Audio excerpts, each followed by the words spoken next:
Welcome all to the second lecture on mechanics of machinery. In the first lecture, I explained the very basics of mechanics of machinery, or what are all you are going to study in this subject, or how this subject is going to be. Whereas in this lecture, I am going into the subject, I am again going to give an introduction, but more from the academic point of view. So, some definitions will be involved, some basic terms will be involved in this lecture.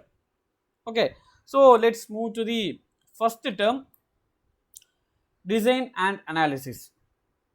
Towards the end of this course, these two terms will change into synthesis and analysis, that I will explain in the later part. Not in this lecture, towards the end of the course, that is in the 5th and 6th module.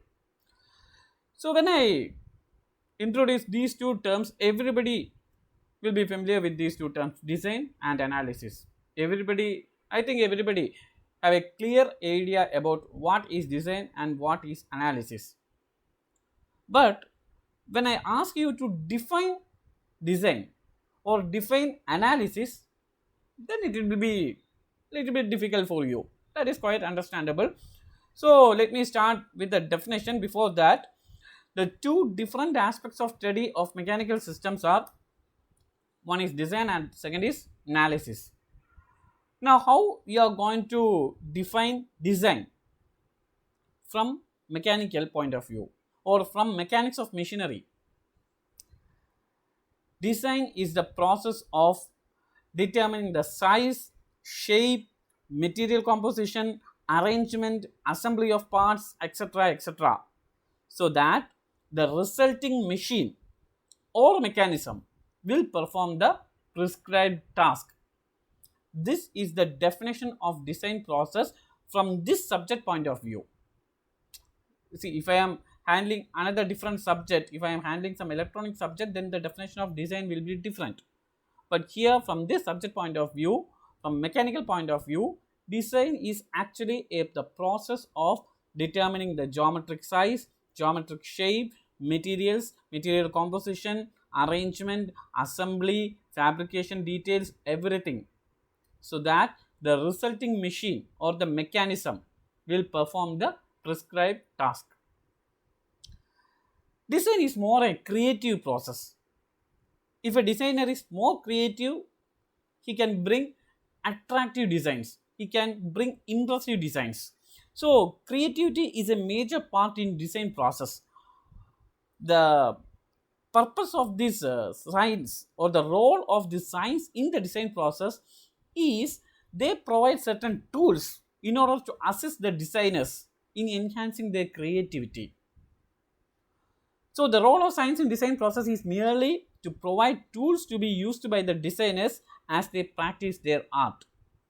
So in design process, creativity is very important. Creativity plays a major role, and the science, they provide the necessary tools to enhance the creativity. Now let us come to the definition of analysis. Analysis is more like critically examining what we designed. We already have a design, we already determine the size, geometrical shape, materials, assembly, fabrication parts, everything. Now I need to critically examine that thing, so that that particular design will be suitable for the particular task. That is comes under the analysis phase. Here in analysis phase, creativity has no role. Here it is a more scientific approach. Scientific tools plays a major role here. There is no role for creativity in the analysis phase. In the later stages, that is towards the end of this course, we will slightly remove the design term and we will include the synthesis. Then it will become synthesis and analysis, that we will come in the later sections. Okay, so this is design and this is analysis. Design, once again, design means it is a process of prescribing or determining the size, shape, material, arrangement, fabrication, everything, assembly details, everything, so that the machine will perform the prescribed task. Creativity plays a major role in design process, whereas in analysis, creativity has no role. It is purely a scientific process, and also it involves critically examining the proposed design. So, this is design and this is analysis. Now, let us come to the first major definition in mechanics of machinery. So, before coming to the major definition, I need to introduce this term. This I think you already studied in engineering mechanics in the first semester itself. Mechanics class can be classified into two: statics and dynamics. I think you are familiar with all these terms. Statics means if you are dealing with a stationary body, then it comes under statics. The force acting on the body, the equilibrium condition, everything comes under statics. In dynamics, that is, if you are dealing with a moving body, then it is called as dynamics. Dynamics can again be classified into kinetics and kinematics. Now, assume that if a body is moving, in order for a body to move, definitely some force is needed. If there is a moving body, definitely some forces will be involved. It can be an externally applied force, it can be a frictional force, it can be a tension, rope tension, pulley tension, anything. Some form of force will be involved. But if we neglect the effect of the force and if we study the motion, that is, if we study the velocity of the body, if we study the acceleration of the body, if we study the distance travelled by the body, if we study the time taken by the body to reach this distance, then it all comes under kinematics. Their force is there, but we didn't consider the forces. The effect of the force is neglected. We study or we concentrate our study only on the motion, like the speed, velocity, acceleration, displacement, time, in those cases. This all comes under kinematics. Now, if the force is also considered, then it comes under kinetics. So, this is the difference between kinetics and kinematics. In kinematics, force will be there, but we don't consider the force. The effect of the force will be neglected. Whereas in kinetics, both the force as well as the motion will be considered. Now, one major thing I want to stress at this point is, while separating this dynamics into kinetics and kinematics, it is all based on the assumption that we are dealing with rigid bodies. I think you are all familiar with the term rigid body. Rigid body means non-deformable body. Even if we apply a force, there won't be any appreciable deformation. Not appreciable deformation, there won't be any deformation. That is a rigid body. I think a perfect rigid body is hard to find. It is almost an ideal case. But a rigid body means a non-deformable body. Under the action of the force, there will be no deformation. So, the separation of dynamics into kinetics and kinematics is based on the assumption that we are dealing with rigid bodies.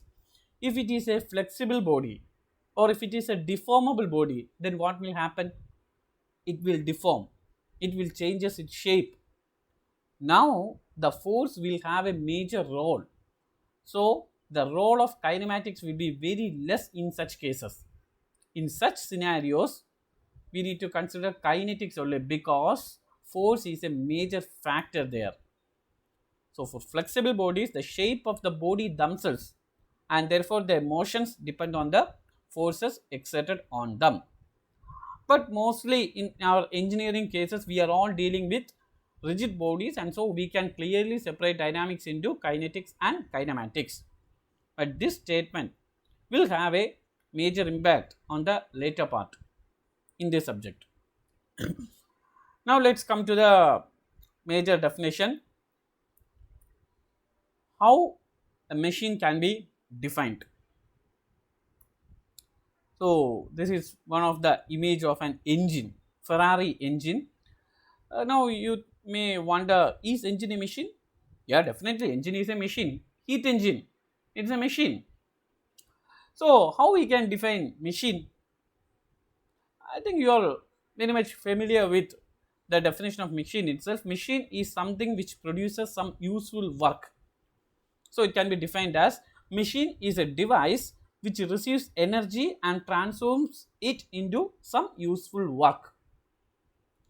So this is one of the basic definition of machine from the mechanical engineering point of view. But from this subject point of view, we need to give a different definition, but almost the same concept only. That definition was provided by this legend Franz Reulex. His definition of machine was: machine is defined as a combination of rigid bodies so arranged that by their means the mechanical forces of nature can be compelled to do work accompanied by certain determinate motion. If you look into this definition, I think you may find it a little bit difficult. So you just imagine an engine. What are all the parts involved in an engine? There is a cylinder, there is a piston, there is a connecting rod, there is a crankshaft, and a crank is rotating.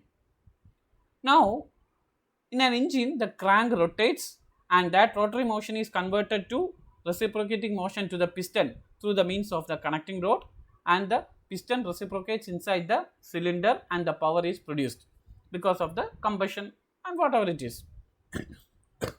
So here it means there are several parts are there, like the cylinder, piston, connecting rod, crankshaft, etc., etc. So this is the definition of this one. It is the combination of rigid bodies, that is the combination of cylinder, piston, crankshaft, connecting rod, etc.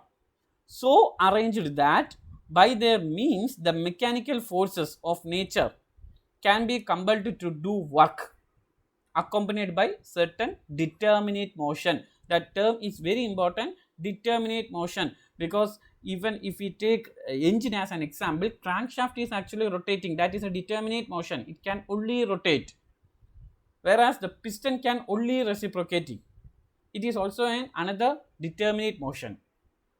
So this is a very formal definition of machine from this subject point of view. Machine is defined as a combination of rigid or resistant bodies so arranged that by their means the mechanical force can be compelled to do work accompanied by certain determinate motion. So this is the basic definition of the machine. Again I will come into this definition, again I will come into each of these terms, like the resistant bodies, like the mechanical forces, like the work, like the determinate motion. Each terms again I will come into details in the coming lectures. So you will get a better understanding at that time. So now let us move to the second basic definition. This is one animation. You can see lot of moving parts, like a cam is there, here a cam is there, here also another cam arrangement is there. I think some gear arrangement is also there somewhere. I think it's not in this animation. So this is one link. So several bodies, rigid bodies are there. They are interconnected in many ways. Cam movement is there, stationary movement is there. Linear movement is there. So many movements are there in this animation. So is this a machine? So if you want to find an answer, then think about the basic definition of the machine. Machine is a device which produces some work. Here in this animation, is this thing produce any work? No, it is not producing any work. It is producing some movement, that's all. Some determinate movement, that's all. So this is not a machine, this is actually mechanism. So the difference between machine and a mechanism is, machine, the sole purpose of the machine is to produce some work, whereas in mechanism the main purpose is to produce the required motion, or controlling the motion is the main function of mechanism. Here also a lot of rigid bodies are there, they are interconnected, but the main purpose is to produce the exact motion or transforming the motion, that is the main function of mechanism. So let us come to the definition. Mechanism can be defined as an assemblage of rigid bodies connected by movable joints to form a closed kinematic chain with one link fixed and having the purpose of transforming motion.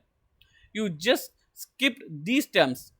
closed kinematic chain, one link fixed, because these all things we will come into more detailed in the coming lectures. As of now, I didn't introduce these terms. So, other than that, I think you will get a better idea about mechanism. So, it is a uh, assemblage of resistant bodies connected by movable joints to form a closed kinematic chain with one link fixed and having the purpose of transforming the motion. So, this is mechanism. Now, let us come to the last definition, structure. I think it is one of the beautiful structures, one of the beautiful structure in the world. I am fortunate to visit Eiffel Tower in 2017, 3 years back. It was it was a really marvelous structure, fully steel structure. You can see the riveted joints everywhere throughout the Eiffel Tower. I went to the top of the Eiffel Tower also. At the top, you can see the whole of the Paris, almost the whole of the Paris.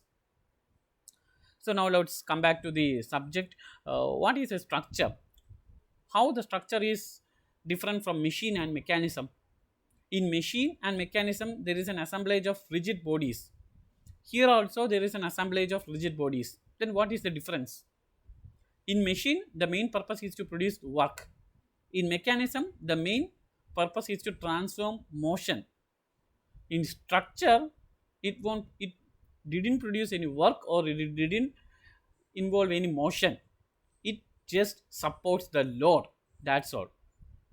So, structure is also a combination of resistant bodies connected by joints, but the purpose of structure is not to do work or to transform motion, but to be rigid itself. That is to support the load. That is the purpose of this structure. That is the function of the structure. A structure has no relative motion. This is very important. A structure has no relative motion between the various links, whereas in machine or in mechanism, there is some relative motions. So, now you are familiar with what a machine is, what a mechanism is, and what a structure is. Then now come how these three can be related to mechanics. What you study in the first semester, what you study in the second, third semester, and what you are studying now. Structure, where you study all these things. Structure is actually statistics. It is dealing with stationary bodies. This is what you study in strength of materials. They're all you study only about the stationary bodies only, isn't it? Rigid bodies only you are studying there, like a beam, like beams and everything, that you all study all those things in the strength of materials. Structure, it is more a civil oriented thing, so it all comes under the strength of materials. Now the mechanism, it is the kinematics. Why mechanism is called as kinematics? Because in mechanism the movement is of prime importance. There is no role of force involved in mechanism. Force can be there, even if you remember the animation which I shown there, there will be some forces, but we are not considering the forces. Our main purpose is to produce the required motion.